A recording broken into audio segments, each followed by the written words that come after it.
Kind of a cumbersome operatory.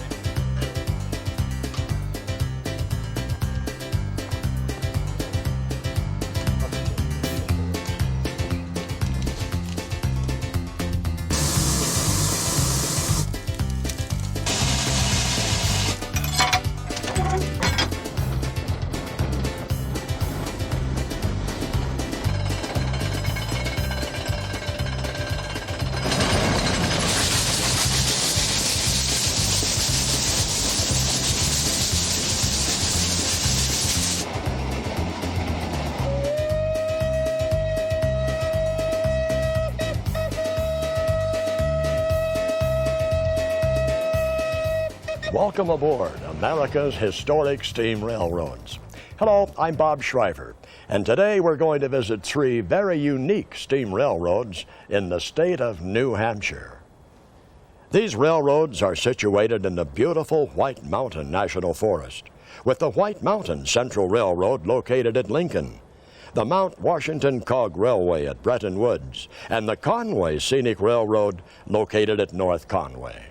We'll be traveling aboard White Mountain Central Railroad's beautifully restored Climax locomotive, and we'll take a look at one of America's few remaining turntables at the Conway Scenic Railroad, and we'll climb up the steep grades of Mount Washington on the world-famous Cog Railway to the summit and the home of the world's worst weather.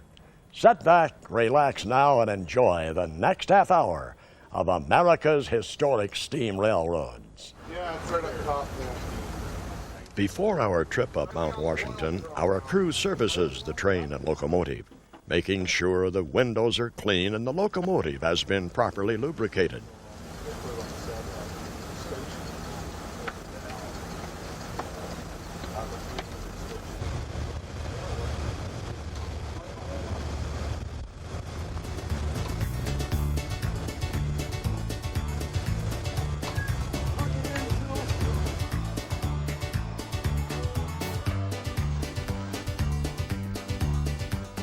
Passengers purchase their tickets at the new Marshfield base station.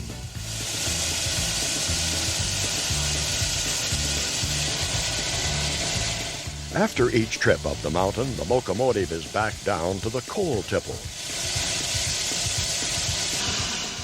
where it has the ash pan emptied and cleaned.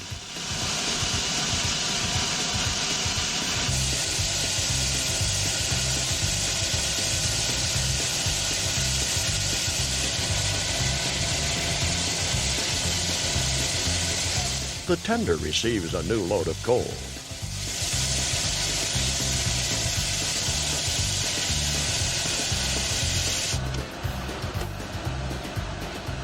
Each locomotive is different in consumption of coal. This particular one will go through a ton of coal on the way up. Locomotives weigh approximately roughly 15 tons.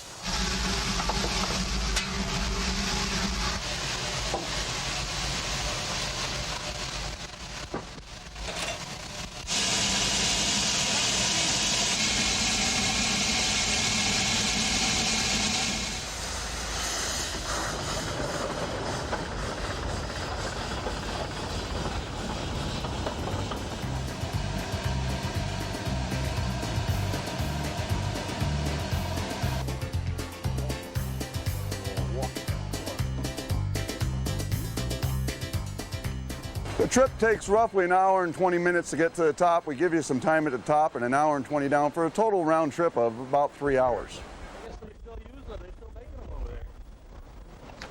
Thank you. If you do have any questions, I'll be happy to take them during a couple of our stops when I stop to give you some more history and stuff like that.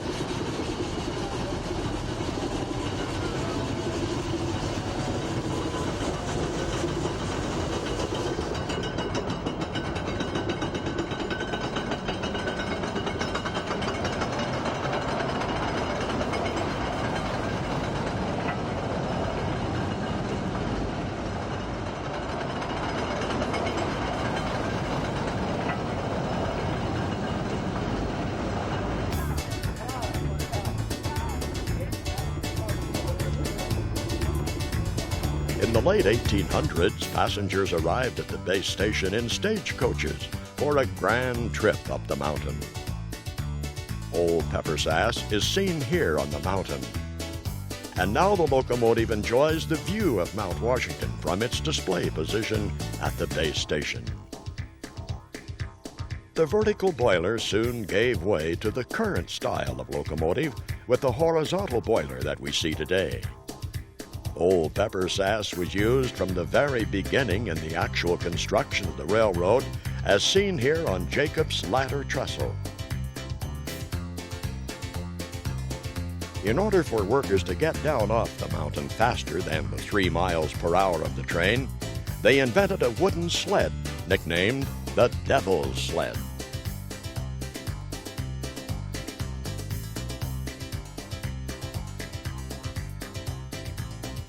With their toolbox between their legs, they came down the mountain at speeds up to 60 miles per hour.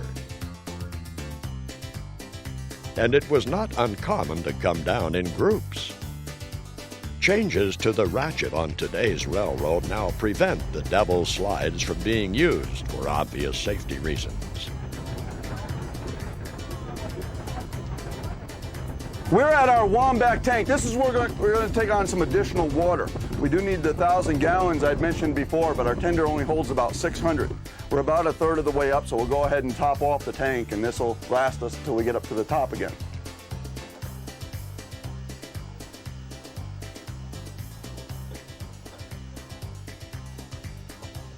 Right now, our fireman has shoveled in quite a bit of coal. He does go through a whole ton of coal, and what that averages out to is a shovel full every 20 seconds. He's doing this with one arm, only one hand on the shovel. The other hand actually opens and closes the firebox door. We don't have any automated doors or anything. He scoops up a shovelful, opens the door, throws it in, closes the door.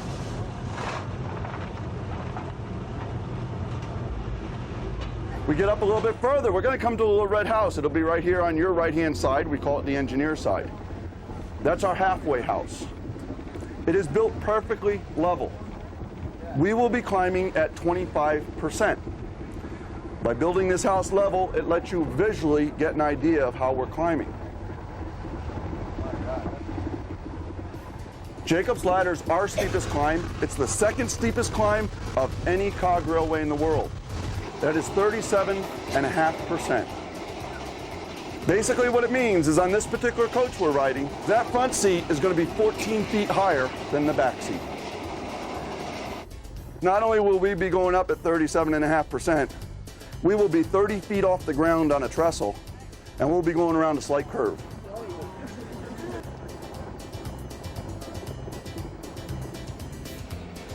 It's a lot of fun.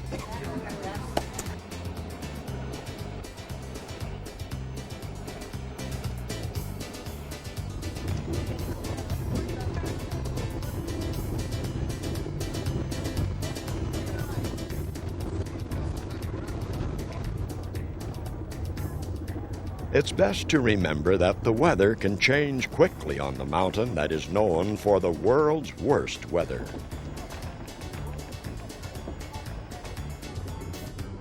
Our switches are the most complicated in railroad history.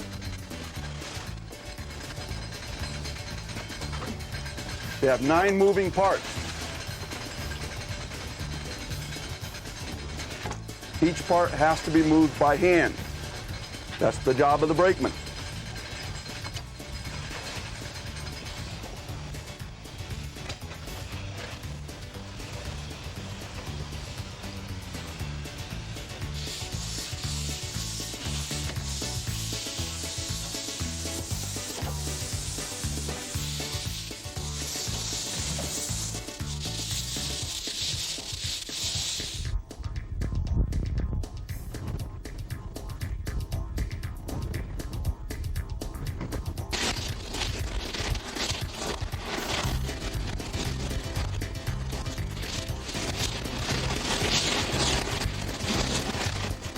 I think one of the best views in the world, we poked through the clouds so you could see the white cotton all around you. I can't get over that. That's still awesome to me. And that's why I love working here on the railroad. It's always changing. No 2 trips are ever the same. You're also visiting the home of the world's worst weather, so it isn't that often that we get a crystal clear day. In fact, the highest wind speeds ever recorded on the face of the earth were recorded about 100 yards from where we take the people off the train, and that was in 1934 when a man measured a top wind speed of 231 miles an hour. The locomotive and passenger car are able to remain on the steep tracks by means of a geared cog and ratchet system. The cogs are located under the center line of the locomotive. The passenger cars also have two cogs connected to the braking system of the passenger car. The cogs are engaged into the ratchet located between the rails, allowing the locomotive to literally pull itself up the mountain while pushing a passenger car.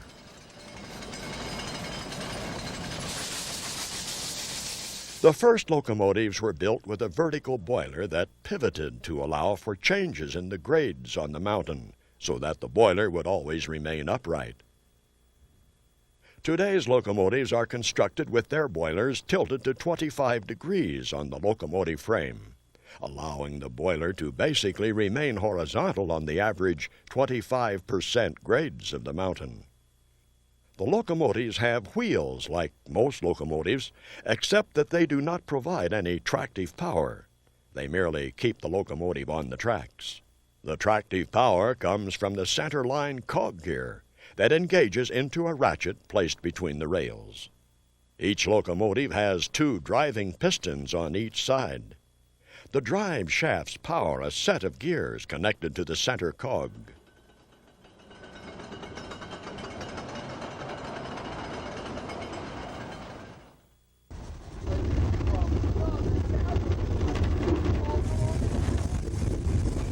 On our way down the mountain, we are afforded an excellent view of the vast valleys and mountains that are part of the White Mountain National Forest.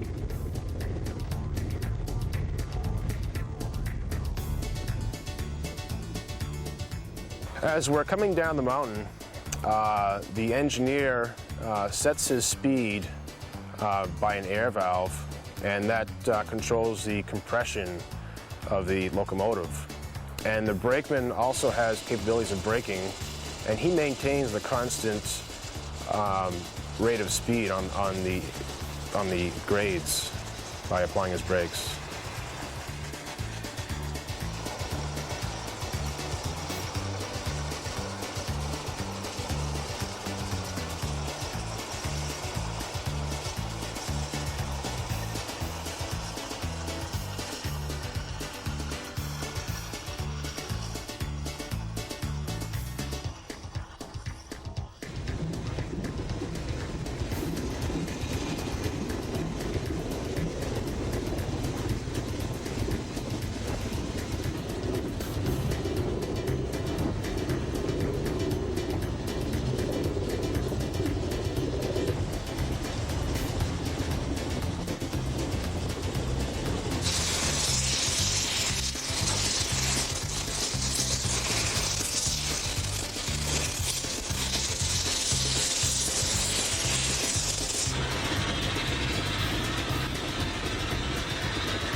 The locomotives and passenger cars are constantly cared for and maintained at the railroad shop with its unique transfer table to shuttle cars and locomotives among the shop's stalls so they can be repaired or painted and getting them ready for their next trip up Mount Washington.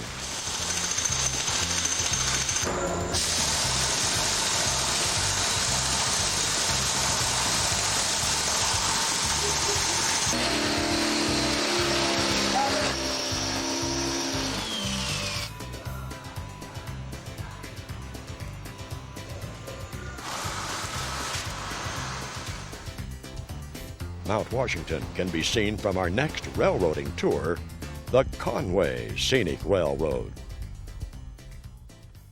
Mount Washington is highly visible this morning, ladies and gentlemen, on our right part of the train and towards the rear.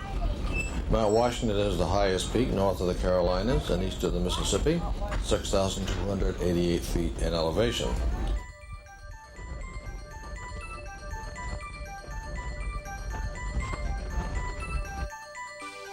The main station here at the Conway Scenic Railroad was built in 1874, and it was really the grandest and finest station they built on this line, being one of the last ones they built. It's of a Muscovite-inspired design, and in the upstairs of this building, we still wind a Howard 8-day clock once a week to keep folks in the village aware of the time, and when that clock quits, you hear about it. All of the major structures here in the North Conway terminal area are on the National Register of Historic Places and are afforded some protection from future development that would significantly alter their appearance and their function.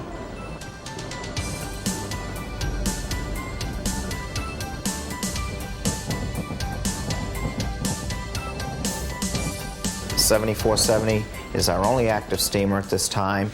She normally consumes 800 to 1,000 gallons of water on each round trip to Conway and approximately a ton of coal.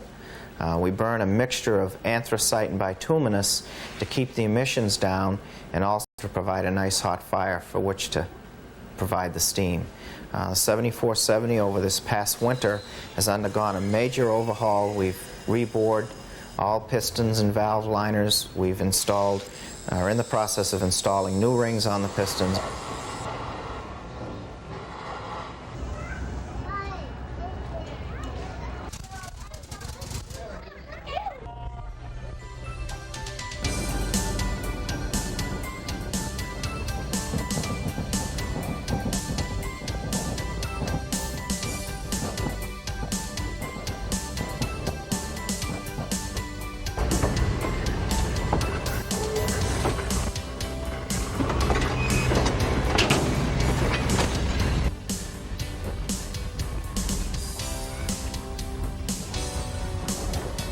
Our travel on the Conway Scenic Railroad is a 1-hour round trip through lush farmlands and across the Saco River.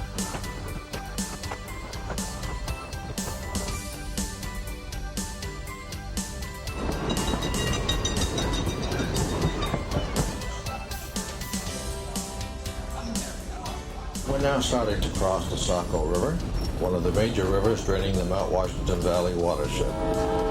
Like all of our natural assets in the valley, it is popular for outdoor uses such as canoeing, swimming, fishing, and as a wildlife habitat support.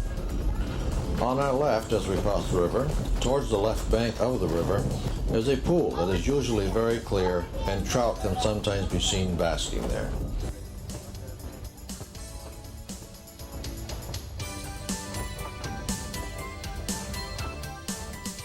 The roundhouse today is the same 4 stalls that it originally had, with very little modification.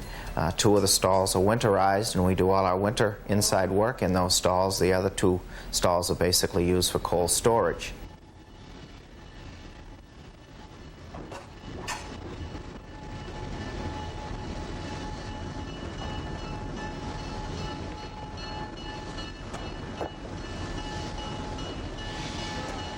The turntable you see in front of the roundhouse is basically a bridge that rotates. Several times a day we place the locomotive on the table, get it perfectly balanced, hook up the air hose that drives the air brakes on the train, and using the air compressor on the locomotive, we spin an air motor that allows us to rotate the locomotive to the appropriate stall.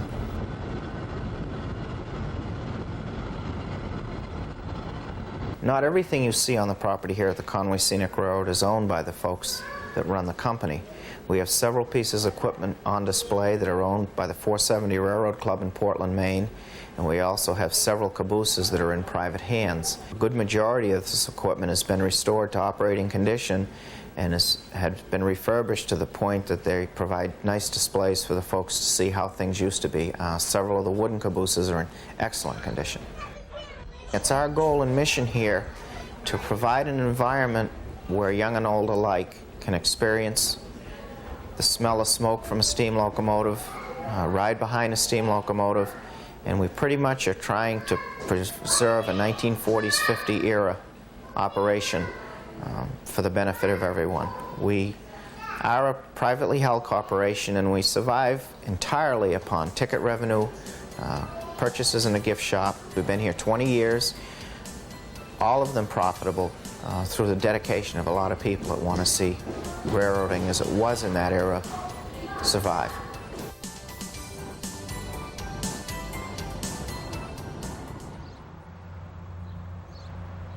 Keeping steam locomotives alive is also a main goal of the White Mountain Central Railroad at Clark's Trading Post, located at Lincoln, New Hampshire, where we see the depot and Main Street come alive with people ready to ride the train and later see the trained bears.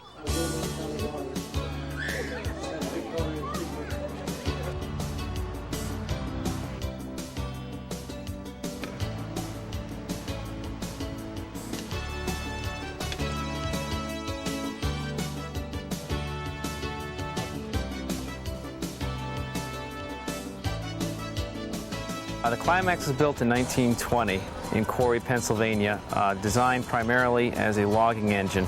The Climax originally was designed to burn coal. When we got it here, we decided to convert it over to wood, only because the wood is a renewable resource. We have plenty of it around here, and it's also a lot cleaner for the locomotive, the cars, and the people than coal is.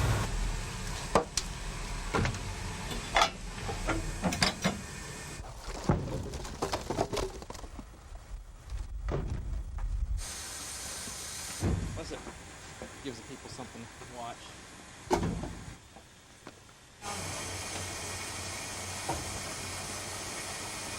Other people prefer the Shea or the Heisler. I personally like the Climax. It's a good running locomotive. It runs well, it's easy to maintain, and it has yet to let us down. In all the years we've been running, we haven't missed a trip with it.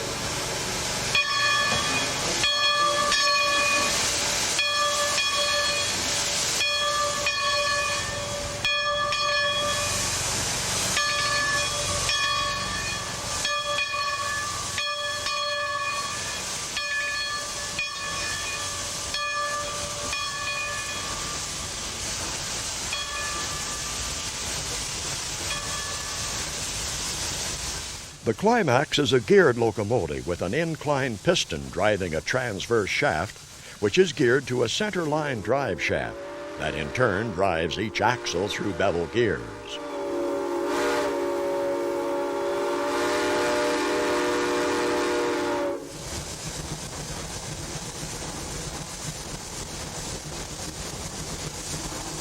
We're just going to be stopping for a minute or two now to take on some water. The water tower from which we are filling up from came from the old Lincoln paper mill and was used on the B&M Railroad Division.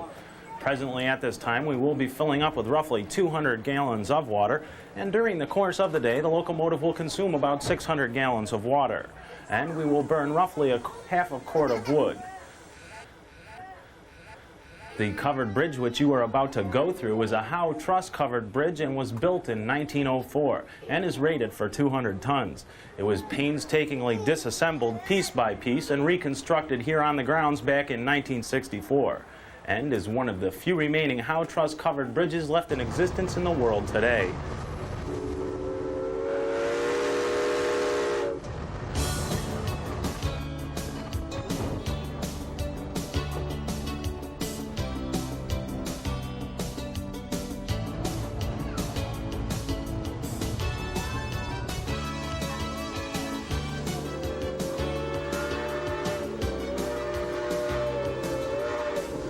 Let's not forget, once you do cross over that bridge, you will be into the infamous Wolfman's territory.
Well, this is it, our world-famous end of the tracks. And here on your left-hand side, you will notice the beautiful Pemigewasset River that does flow out of Franconia Notch State Park. Well, I guess I'm going to have to apologize for that attack on the train by that old fellow we call the Wolfman. He's a miner for ore, and he believes that he has found a very rare ore here called unobtainium. Well, just because I've never heard of this rare ore doesn't mean that it doesn't exist. The old Wolfman believes that he has found some on the right-hand side of our tracks earlier. You may have noticed a large rock with a door on it saying "Keep Out." Well, that was the entrance to the Wolfman's unobtainium mine. And every time we do steam on through his territory, he thinks that we're trying to jump his unobtainium claim and is simply scaring us on by.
Father and daughter team of Maureen and Murray Clark perform with their large collection of trained bears. Even as a young boy, Murray Clark was working with theirs.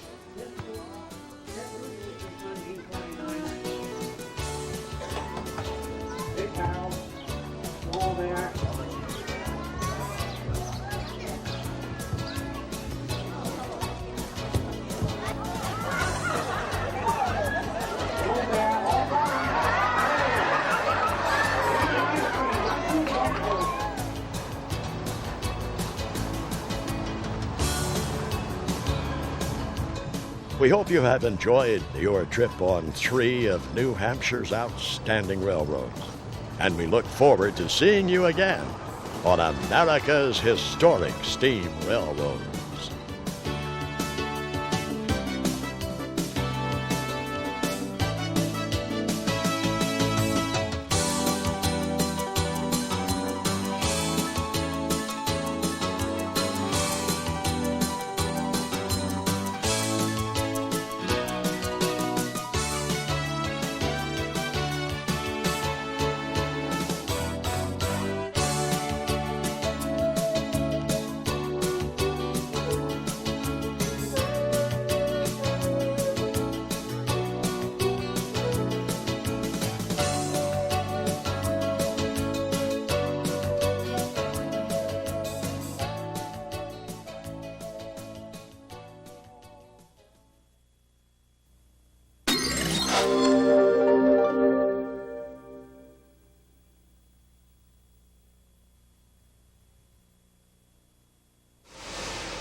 Hello, I'm Bob Shriver. Welcome aboard America's Historic Steam Railroads.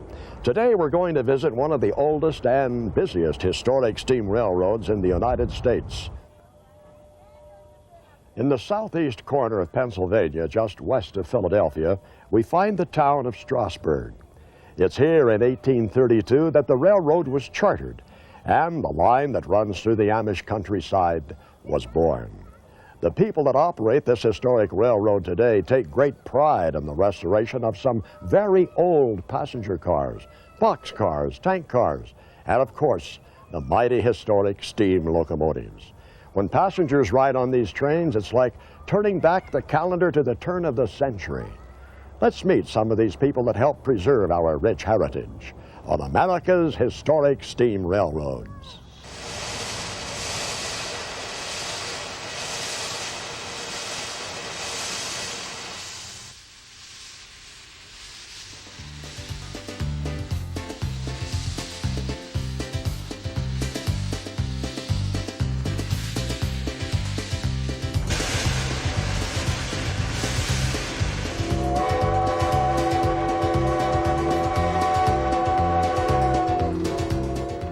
I think the majority of Americans are interested in nostalgia, and they realize that American steam railroads helped build this country. It was the steam locomotive powering those trains. And people think of the good old days when they see a steam locomotive. Now, a steam locomotive also is very visible. An internal combustion locomotive, a diesel locomotive, has everything covered up by a shroud like an automobile. But a steam locomotive has bared itself to the public, and you can see most of what a steam locomotive is in front of you, and you could see it working and you can hear it working, and I think that's what fascinates the average person. First thing in the morning when we finish the hostling in the engine house and we've completed the things we do inside, we then make sure all the switches are set in the line correctly, and we make sure that the various points are covered for crossing, and we bring the engine out of the engine house back to the coal wharf. There we coal the tender, make sure we have enough coal for the day.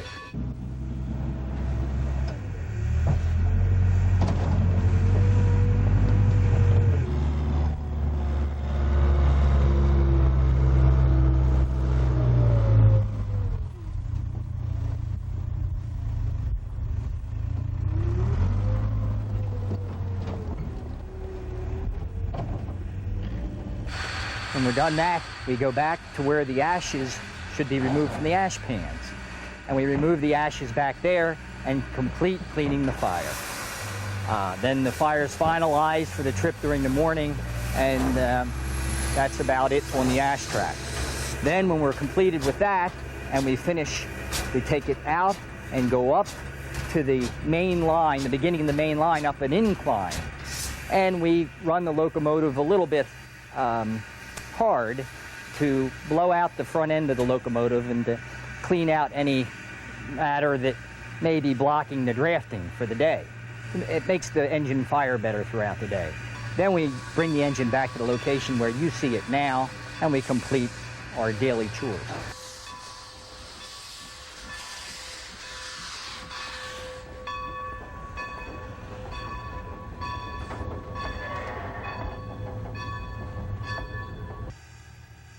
We're going to finish up the hostling to begin the day here at the Stasburg. Why don't you come along with us today and see how we do it, getting ready for the first run of the day.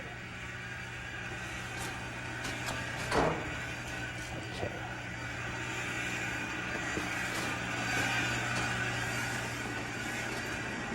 We're getting oil on the wicks here on the driving boxes so as to provide lubrication throughout the day. This is journal oil, and it's a thinner type oil. There are a number of oils used on an engine, and this is used on the shoes and wedges and used in the journals of the tender. That's the air compressor, or air pump, which is pumping air into the main reservoirs of the locomotive to run all the various things that run off of air. Now I'm going to put oil into the various lubricating points.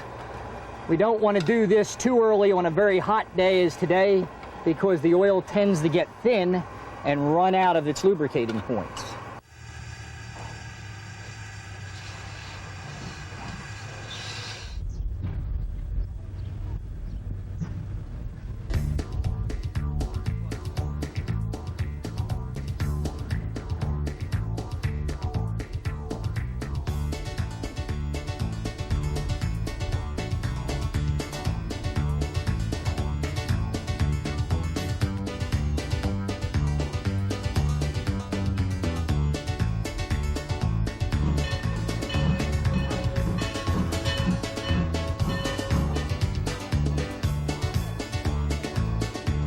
All aboard! The route over which we are traveling this afternoon is one of the oldest railroad rights-of-way in the entire world. It was granted to the Stasburg Railroad Company by an act of the Pennsylvania State Legislature on June the 9th, 1832. For over a century and a half, this little railroad has been serving the community of Stasburg. Coming into view on the left-hand side of the train, you'll see a neat row of little red cabooses. These belong to the Red Caboose Lodge, a privately operated motel, which is one of the very few places in the world where you can spend the night in a real caboose. A little further off to the left, you can see the flagpole and tower of the Toy Train Collectors Association, which houses a fantastic selection of antique toy trains. Now, in case you've been wondering about our speed, it's really quite simple.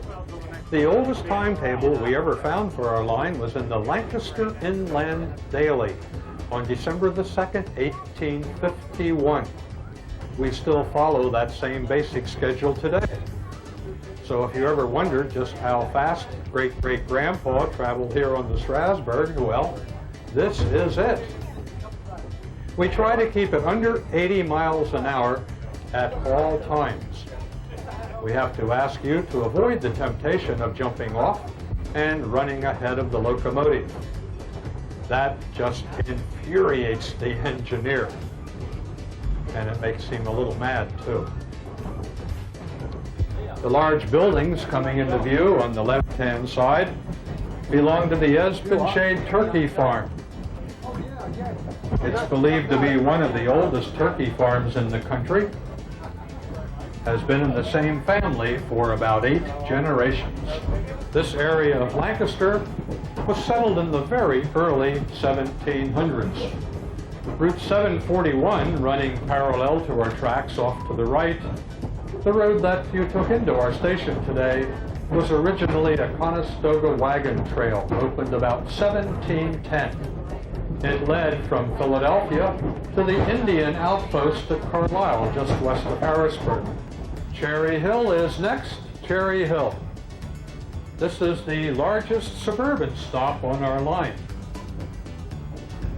Now the station lies on the left-hand side of the train, very close to the tracks, just before the next road crossing.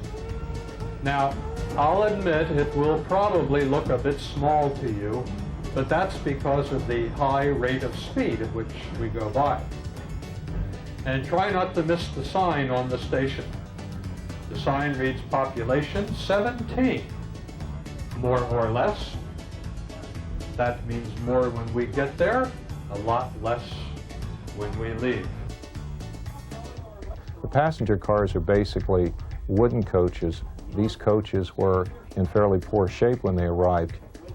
Here at the Stasburg Railroad, we returned the coaches to their original condition, including the interiors, the hardware, the various fittings, the lighting fixtures, and of course the seats. When we restore a car, we try to save as much of the original car as we possibly can and still maintain a car that's safe for daily operation. A lot of the interior decorative things are original. What happens when we find wood rot in a car, as you can see here, what we will do is cut out a lot of this rotted area, make it a nice flat surface, and we will treat the rotten area with a liquid epoxy, hoping that it won't continue to rot in the future. Then we will replace new wood on top of the flat surface, glue it, and screw it together, make it as solid as we can.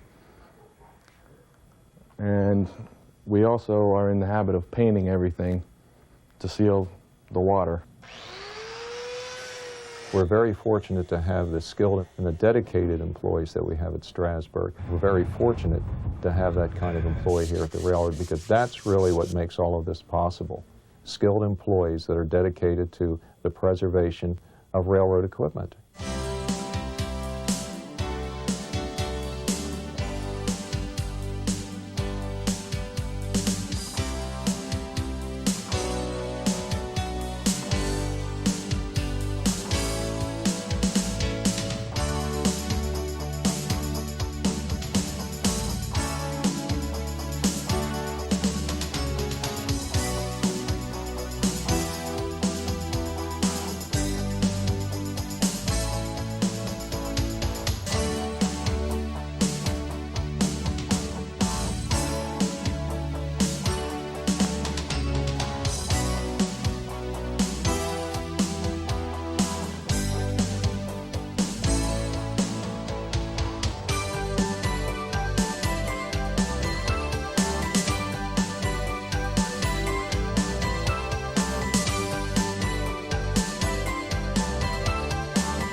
At the present time, we have 4 steam locomotives. The number 31 was the first one acquired, an 060 from Canada. The number 90, which is our largest locomotive, a 210 from the Great Western Railroad in Colorado, where it worked hauling sugar beets. We also acquired a 260 Mogul type, number 89, from the Canadian National Railroad. Recently, we acquired a 480 locomotive, the only one of its type in operation. It was a former Norfolk and Western locomotive. We restored it here over a 2-year period at over $600,000 in cost. And it is one of the larger locomotives on the Stasburg Railroad and will be featured on our longer trains.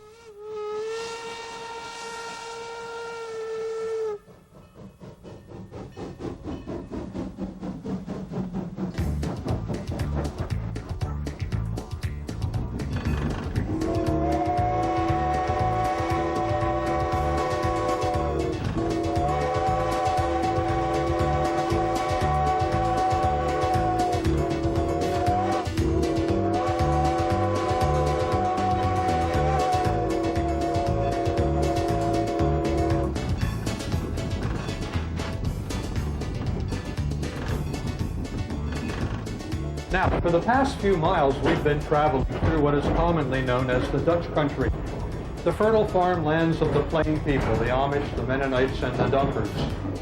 Within a 10-mile radius of our railroad live some 18,000 Amish people.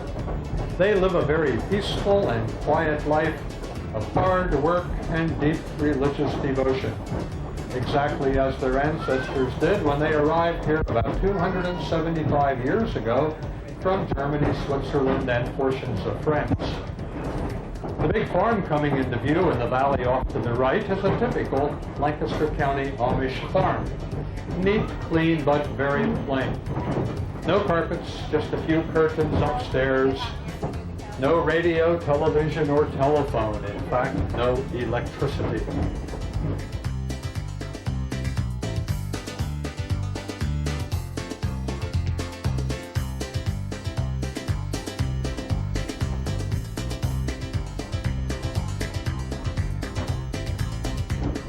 Attention, all children on board the train. Do you believe in ghosts? Well, I think you will very shortly. Many, many years ago, in the second valley off to our right, beyond those hills, there ran a little narrow gauge railroad, the Lancaster, Oxford, and Southern. Now, it's been gone for over 75 years, but sometimes when we blow our whistle here at Carpenter's Crossing, the ghost of the old LO&S answers back. Listen carefully.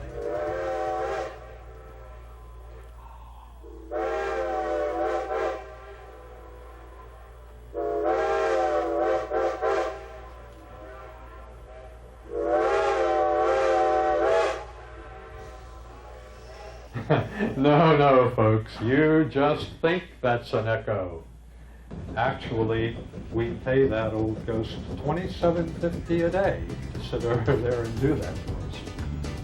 Very shortly, we will be crossing the Stasburg's one and only bridge. You won't see this bridge, I hope. It's supposed to be underneath us. But you will see where the Pumpkinville Turnpike runs right underneath our tracks. This is a big bridge. It's darn near 16 feet long.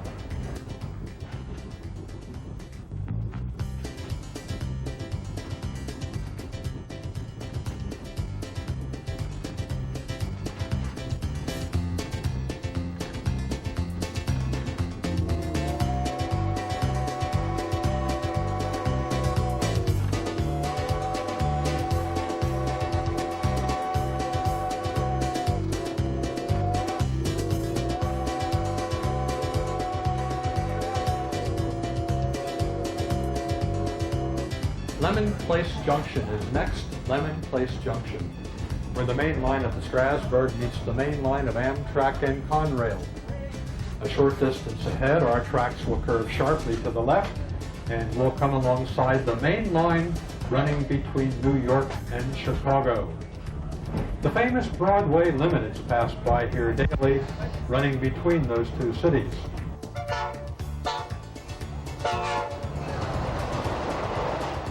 The locomotive pulling our train this afternoon is old number 90, built back in 1924 by the Baldwin Locomotive Works of Philadelphia, Pennsylvania. Together with its tender, it weighs 186 tons, carries 9 tons of coal and 10,000 gallons of water. For just one of our little round-trip excursions, our locomotive will consume 1,000 gallons of water and 1/2 ton of coal, all hand-shoveled by our firemen. Our engineer and firemen this afternoon are Tom and Andy.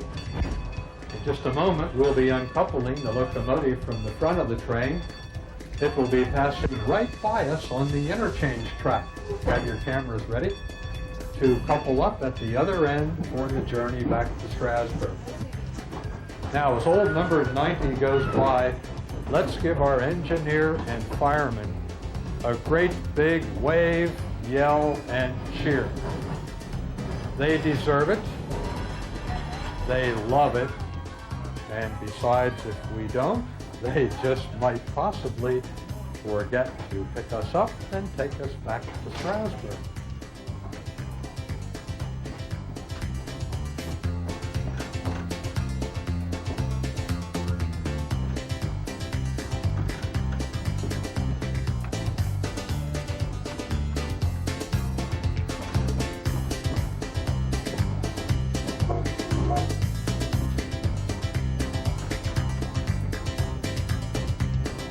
Easter weekend, we have the Easter Bunny riding the train. The Easter Bunny is different than most bunnies in that the bunny operates as a mime and doesn't talk.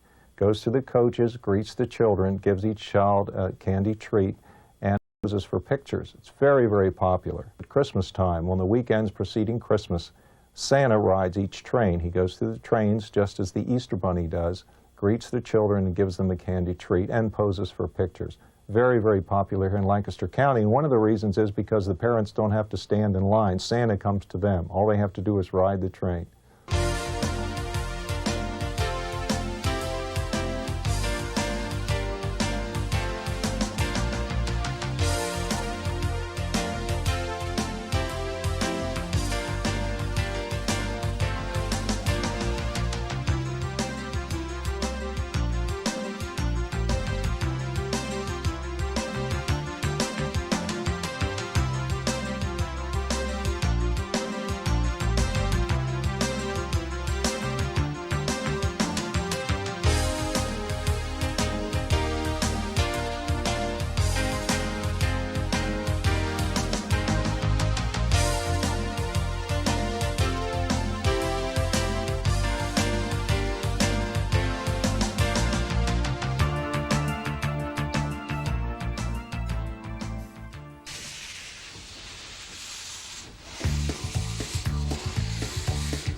There have been occasions where we have taken on a project to rebuild a locomotive for an individual who happens to have the equipment and is just interested in having the locomotive operational for his own purposes. And this individual is not necessarily the owner of another railroad, so we do undertake work of that nature.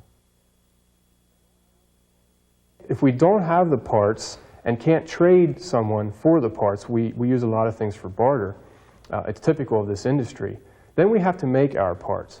And we have a full machine shop. We have a very, very good foundry at our disposal. And we have actually had a lot of patterns made, a lot of castings made, or we'll machine parts from billet. So we do make a lot of our own replacement parts. And we make the pieces that go inside the main parts to I'll say like the nozzles for the injectors. We make these parts and keep them in stock so that we have a ready supply of parts that we can use to keep our locomotives going indefinitely, we hope.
One of the most enjoyable things for me is to see people come to the Stasburg Railroad and experience turn-of-the-century transportation.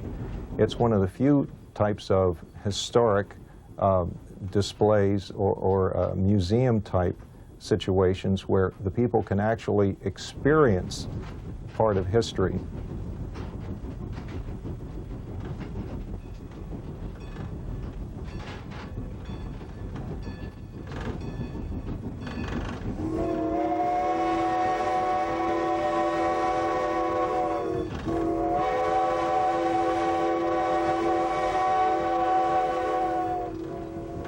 Here at the Stasburg Railroad, you become part of that history by being a passenger. You can hear it, you can feel it, you can smell it, you can taste it.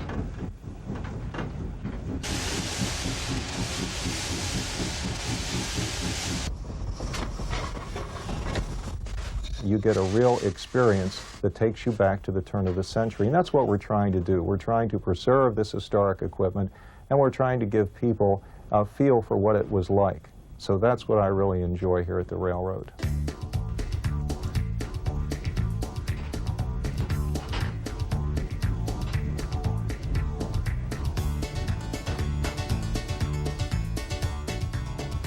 By the time we reach the station, we will have traveled 9 miles over the rails of history.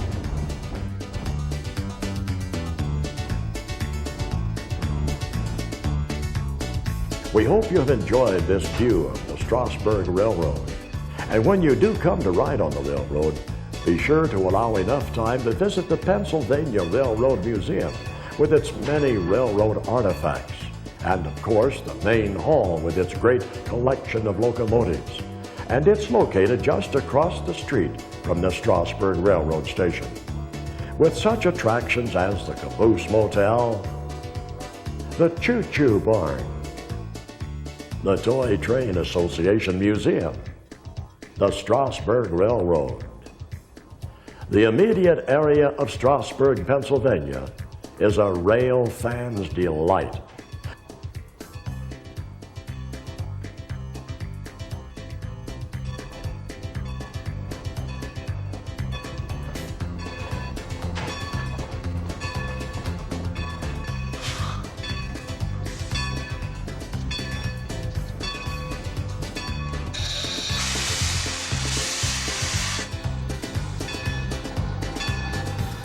Thank you for watching America's Historic Steam Railroads.